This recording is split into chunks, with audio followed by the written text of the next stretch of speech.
नमस्कार। कक्षा 10 में यतीन्द्र मिश्र द्वारा लिखा पाठ नौबत खाने में इबादत। आज इस पाठ की द्वितीय अतिथि है। प्रथम अतिथि में मैंने लेखक परिचय और एक अनुच्छेद पढ़ाया था। आज की इस अतिथि में पृष्ठ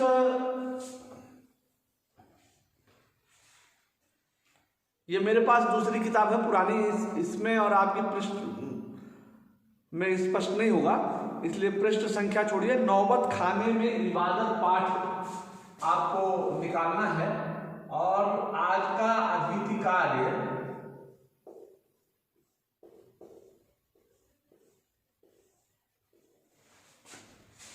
अमीरुद्दीन का जन्म।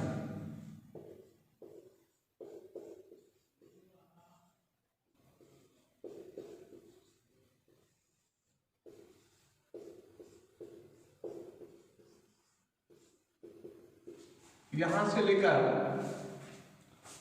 और का वर्णन आया है, वर्णन आया है।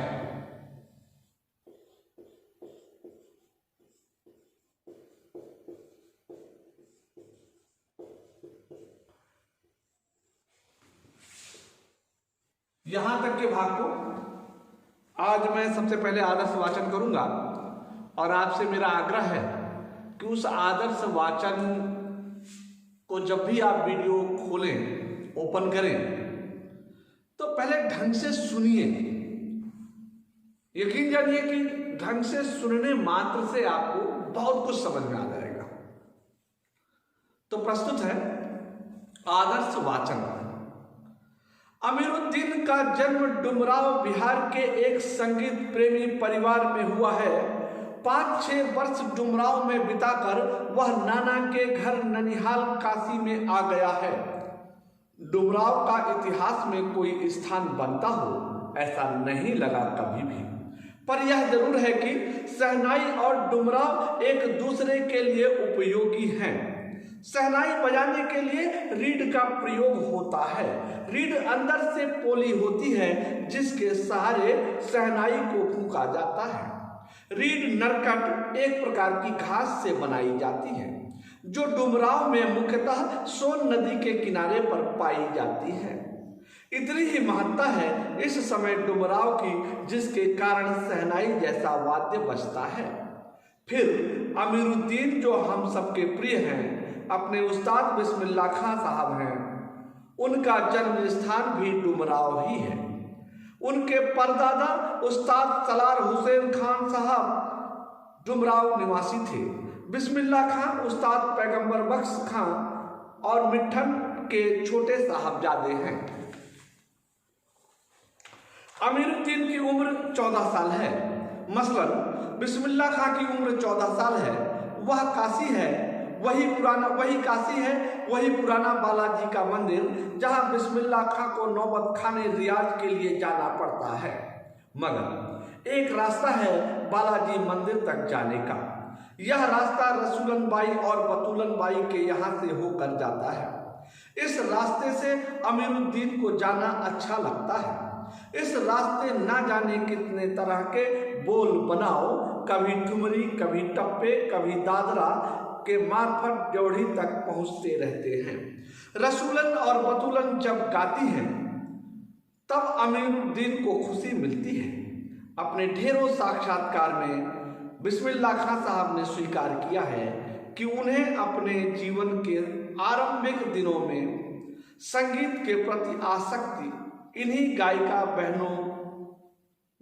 बहनों को सुनकर मिली है।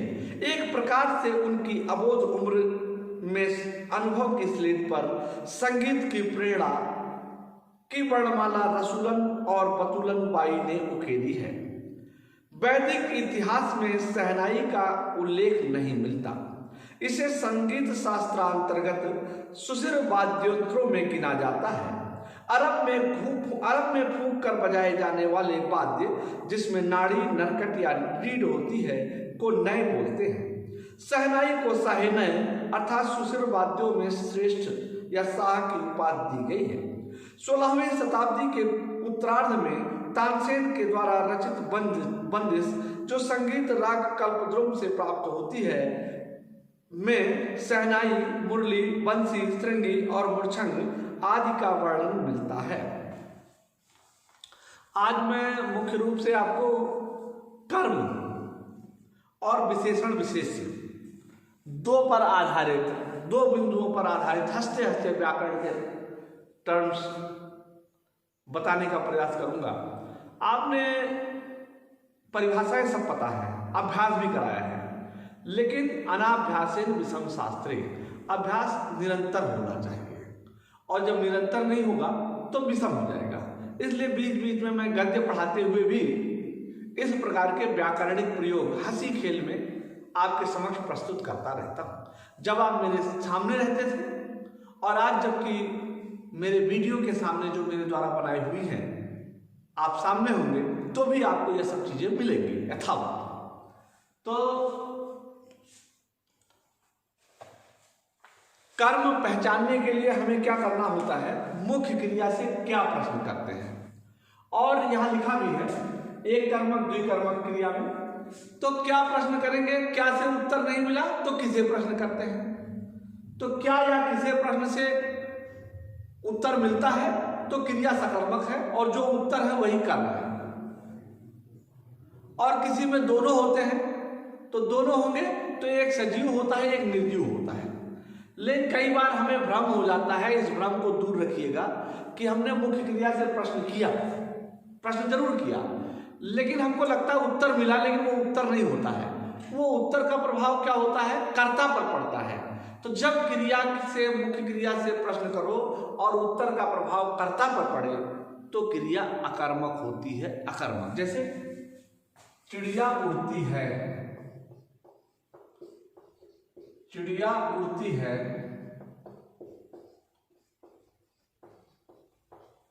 अब ये उड़ना क्रिया हुई।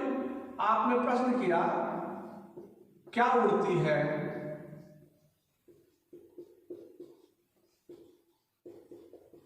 उत्तर मिला चिड़िया। तो ऐसा लग रहा है कि जैसे चिड़िया उत्तर मिला लेकिन चिड़िया उत्तर नहीं है।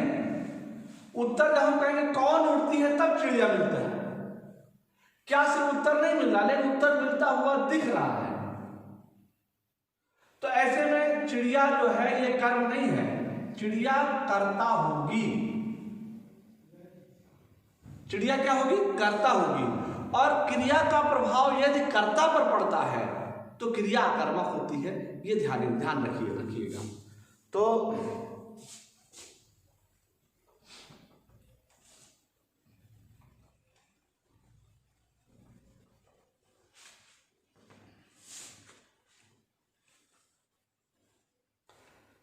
अमीरुद्दीन का जन्म डुमराव बिहार के एक संगीत प्रेमी परिवार में हुआ था।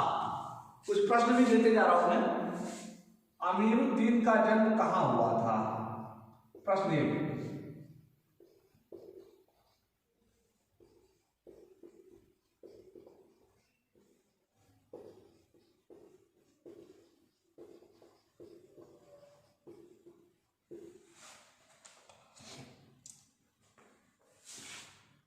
तो बिहार के एक संगीत प्रेमी परिवार में हुआ था।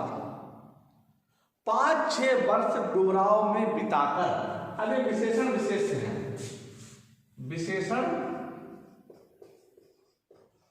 विशेष।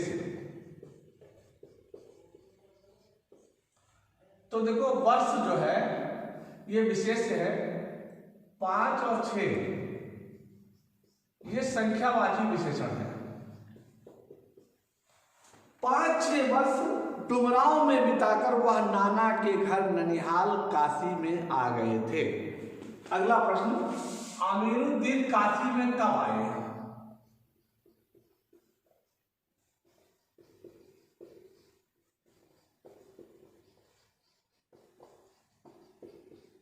कब आए थे?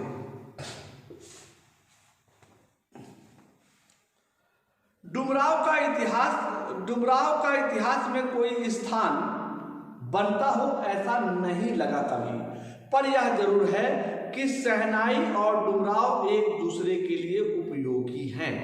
शहनाई बजाने के लिए रीड का प्रयोग होता है। रीड अंदर से पोली होती है, पोली यानी कि खाली। तो जो शहनाई है, शहनाई लगभग ऐसे होती है,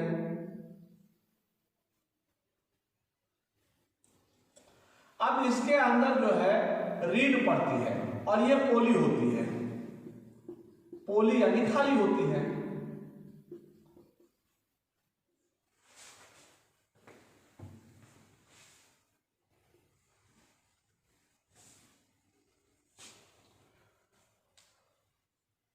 शहनाई बजाने के लिए रीड का प्रयोग होता है, इसके भीतर रीड लगती है और रीड क्या होती है, अंदर से पोली होती है।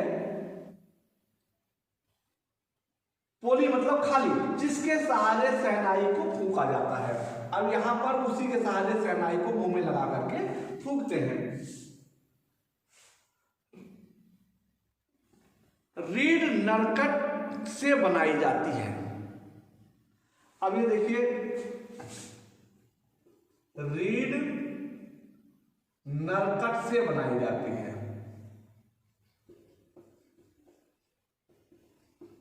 बनाई जाती है। अब ये बनाना क्रिया हुई, हमने प्रश्न किया कैसे बनाई जाती है।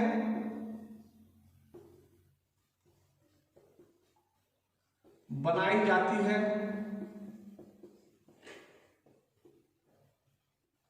उत्तर मिला नरकट से। यह कर्म होगा, क्रिया का प्रभाव, लेकिन नहीं, क्षमा कीजिएगा, ये कर्म नहीं है। किससे बनाई जाती है ये इसमें आएगा, ये कर्म नहीं है।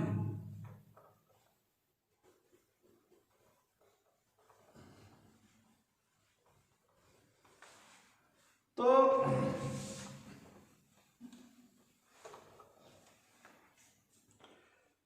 रीड नरकट से बनाई जाती है, जो डुमराव में मुख्यतः सोन नदी के किनारे पाई जाती है। इतनी ही महत्ता है डुमराव की, जिसके कारण शहनाई जैसा वाद्य बना। तो देखो, रीड, शहनाई में किसका प्रयोग होता है, रीड का। रीड में किसका प्रयोग होता है, नरकट का। नरकट कहां पाया जाता है, डुमराव में सोन नदी के किनारे। यही संबंध है शहनाई का डुमराव से। इतनी ही महत्ता है इस समय डुमराव की, जिसके कारण शहनाई जैसा वाद्य बनता है। तो प्रश्न है,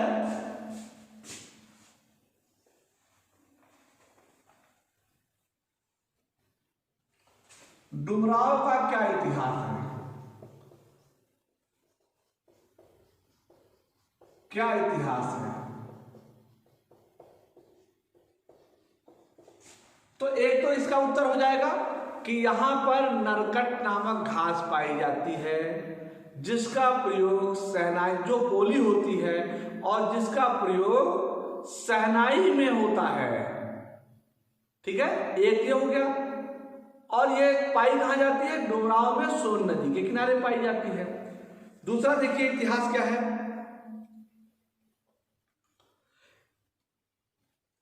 हम सबके जो प्रिय हैं उस्ताद बिस्मिल्लाह खां साहब, उनका जन्म भी डुमराव में हुआ। डुमराव का दूसरा इतिहास हो गया। तीसरा है, अपने उस्ताद बिस्मिल्लाह खां साहब का जन्म डुमराव में हुआ। इनके परदादा उस्ताद सलार हुसैन खां भी डुमराव के निवासी थे। तो डुमराव का इतिहास में क्या स्थान है, यहां सोन नदी के किनारे पाई जाने वाली नरकट नामक घास का प्रयोग रीड के रूप में शहनाई में होता है। एक। दूसरा, बिस्मिल्लाह खां साहब का यही जन्म हुआ था। तीसरा, उनके परदादा उस्ताद सलार हुसैन खां भी डुमराव के ही निवासी थे। ठीक है। और खां साहब, बिस्मिल्लाह खां साहब पैगंबर बख्श और मिट्ठन के साहबजादे हैं। अब देखो प्रश्न आ जाता है, बच्चे बीच में से लिख नहीं पाते। खां साहब के माता पिता का क्या नाम है, बिस्मिल्लाह खां साहब के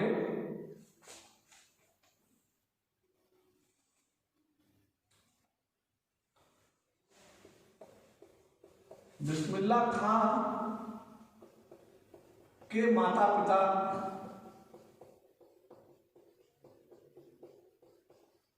क्या नाम?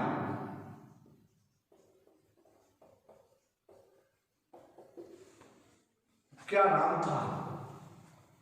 तो देखिए, बिस्मिल्लाह खां साहब के माता पिता का जो नाम था, उस्ताद पैगंबर साहब के पिता थे और मिठन कौन थे? मिठन उनकी माता थी। और इनके छोटे साहबजादे विशेष से है। साहबजादे का मतलब हुआ बेटे, और छोटे जो है ये विशेषण हुआ गुणवाचक विशेषण। इनके छोटे साहबजादे बिस्मिल्लाह खां साहब थे। अमीरुद्दीन की उम्र अभी 14 साल है। 14 भी जो है विशेषण है और साल विशेष थे। ये संख्यावाची विशेषण है। मसलन बिस्मिल्लाह खां की उम्र अभी 14 साल है। यह काशी है, वही पुराना बालाजी मंदिर जहां बिस्मिल्लाह खां को नौबत खाने रियाज के लिए जाना पड़ता है। रियाज उर्दू भाषा का शब्द है, इसका अर्थ है अभ्यास करने के लिए। मगर एक रास्ता है बालाजी मंदिर तक जाने का, एक रास्ता है। यह रास्ता रसूलन बाई और बतूलन बाई के यहां से होकर जाता है। तो एक ही रास्ता है, वो रसूलन बाई और बतूलन बाई के घर से होकर जाता है। इस रास्ते से अमीरुद्दीन को जाना अच्छा लगता है। तो बालाजी मंदिर जाना बिस्मिल्लाह खां साहब को किस रास्ते अच्छा लगता है? प्रश्न हुआ, प्रश्न 5। बालाजी मंदिर जाना खां साहब को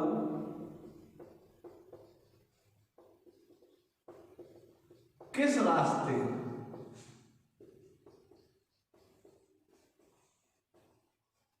अच्छा लगता है? तो जिस रास्ते रसूलन बाई और बतूलन बाई के यहां से जो रास्ता जाता था उसी। और क्यों अच्छा लगता था? क्योंकि इस रास्ते ना जाने कितने तरह के बोल बनाव ठुमरी टप्पे कभी दादरा कभी मार्फत जोड़ी तक पहुंचते रहते हैं। तो किस रास्ते और क्यों अच्छा लगता था? किस रास्ते और क्यों अच्छा लगता था? तो क्योंकि इस रास्ते से बहुत तरह तरह के गीत, कभी बोल बनाओ, कभी ठुमरी, कभी टप्पे, ये चलते रहते थे। और अपने ढेर सारे साक्षात्कारों में बिस्मिल्लाह खां साहब ने यह स्वीकार किया है कि अपने जीवन के आरंभिक दिनों में संगीत के प्रति आसक्ति इन्हीं गायिका बहनों को सुनकर मिली।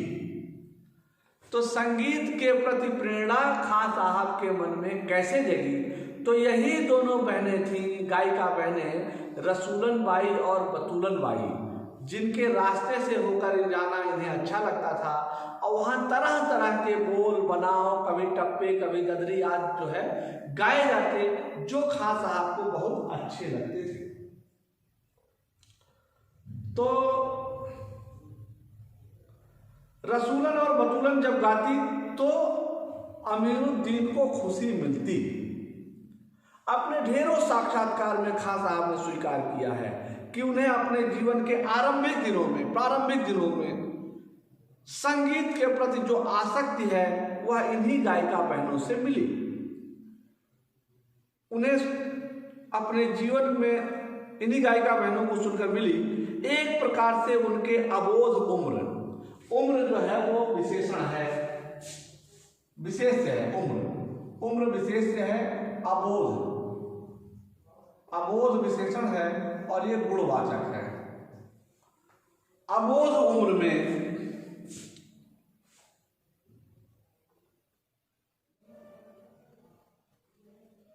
अनुभव की स्लेट पर संगीत की वर्णमाला रसूलन और बतूलन ने उकेरी। यानी उनका जो अनुभव है, तो बच्चा जब छोटा होता है तो अनुभव शून्य रहता है, प्लेट खाली रहती है मस्तिष्क की, लेकिन जैसे जैसे वह देखता है, सुनता है, पढ़ता है, लिखता है, तो उसका जो मस्तिष्क रूपी प्लेट है जो खाली था, उस पर धीरे धीरे वर्णमाला के अक्षर उकेरे जाते हैं। तो संगीत रूपी वर्णमाला जो उसके मानस पटल में उकेरी गई, वह किसके द्वारा? रसूलन और वसूलन बाई के द्वारा। कैसे? उनके विविध प्रकार के गीत जो कि उसे बहुत अच्छे लगते थे, उन्हें सुन करके उसके मानस पटल में, मानस स्लेट पर उकेरी गई। वैदिक इतिहास में शहनाई का उल्लेख नहीं मिलता। इसे संगीत शास्त्रांतर्गत सुशिर वाद्यों में गिना जाता है। अब देखिए, वैदिक इतिहास में शहनाई का उल्लेख नहीं मिलता, ये वाक्य है। वैदिक इतिहास में शहनाई का उल्लेख नहीं मिलता।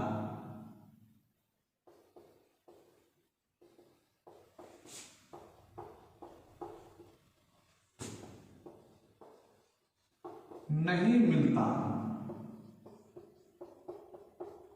हमने प्रश्न किया, क्या नहीं मिलता?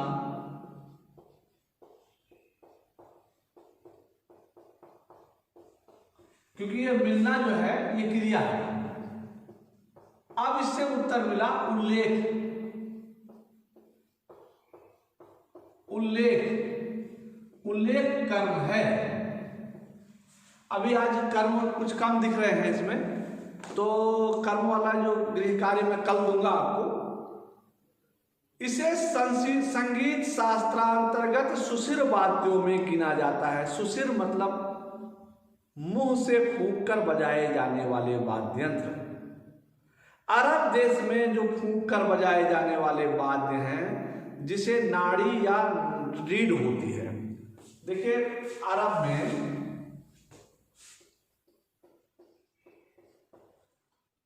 फूंक कर बजाए जाने वाले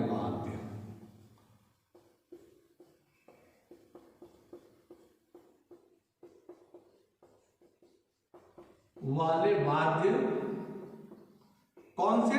जिसमें नाड़ी होती है, नरकट, उसे क्या बोलते हैं? अरब में नए बोलते हैं, नए बोलते हैं। शहनाई को साहेनय अर्थात सुशिर वाद्यों में शाह, यानी जिस प्रकार से शाह जो है अरब के देशों में श्रेष्ठ होता है, उनका राजा होता है, उसी प्रकार से मुंह से फूंक कर बजाए जाने वाले वाद्यों में शहनाई श्रेष्ठ होती है। इसीलिए शहनाई को शाहे नय कहा गया। 16वीं शताब्दी के उत्तरार्ध में तानसेन के द्वारा रचित बंदिश, जो संगीत राग कल्पद्रुम से प्राप्त होती है, में शहनाई, बंसी, श्रृंगी, मूर्छंग आदि का वर्णन आया है। तो 16वीं शताब्दी में के उत्तरार्ध में तानसेन के द्वारा रचित बंदिश, जो संगीत राग कल्पद्रुम से प्राप्त होती है। तानसेन ने एक बंदिश रची थी और उस बंदिश को संगीत राग कल्पद्रुम के अंतर्गत रखा। उसमें जो उल्लेख मिलता है, उसमें शहनाई का, मुरली का, बंसी का, श्रृंगी का, मूर्छंग का उल्लेख मिलता है। इस पर भी प्रश्न दूंगा मैं कल। आज के लिए सिर्फ इतना ही, और आज के प्रश्नों का उत्तर देना। आज का जो गृह कार्य है, ये 5 प्रश्न जो हैं, इन प्रश्नों के आपको उत्तर देने होंगे। आज के लिए इतना ही, तब तक के लिए धन्यवाद।